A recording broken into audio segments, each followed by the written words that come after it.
एक बार की बात है, एक जंगल में एक कौवा रहता था। वो बहुत ही खुश था, क्योंकि उसकी ज्यादा इच्छाएं नहीं थीं।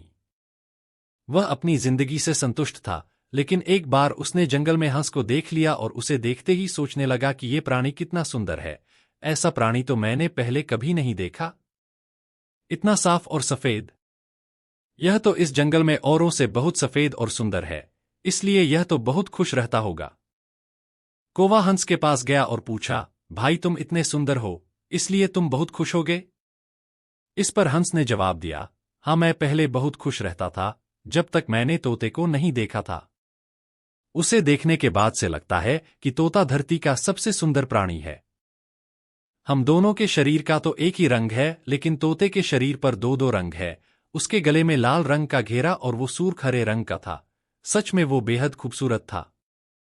अब कौवे ने सोचा कि हंस तो तोते को सबसे सुंदर बता रहा है, तो फिर उसे देखना होगा।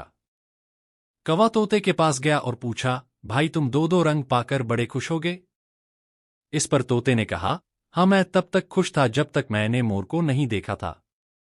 मेरे पास तो दो ही रंग हैं, लेकिन मोर के शरीर पर तो कई तरह के रंग हैं।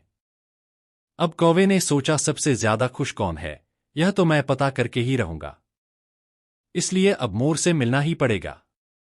कौवे ने मोर को जंगल में ढूंढा, लेकिन उसे पूरे जंगल में एक भी मोर नहीं मिला और मोर को ढूंढते ढूंढते वह चिड़ियाघर में पहुंच गया, तो देखा मोर को देखने बहुत से लोग आए हुए हैं और उसके आसपास अच्छी खासी भीड़ है।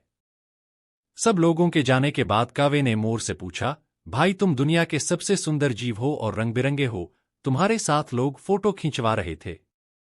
तुम्हें तो बहुत अच्छा लगता होगा और तुम तो दुनिया के सबसे खुश जीव होगे। इस पर मोर ने दुखी होते हुए कहा, भाई अगर सुंदर हूं तो भी क्या फर्क पड़ता है? मुझे लोग इस चिड़ियाघर में कैद करके रखते हैं, लेकिन तुम्हें तो कोई चिड़ियाघर में कैद करके नहीं रखता और तुम जहां चाहो अपनी मर्जी से घूम फिर सकते हो।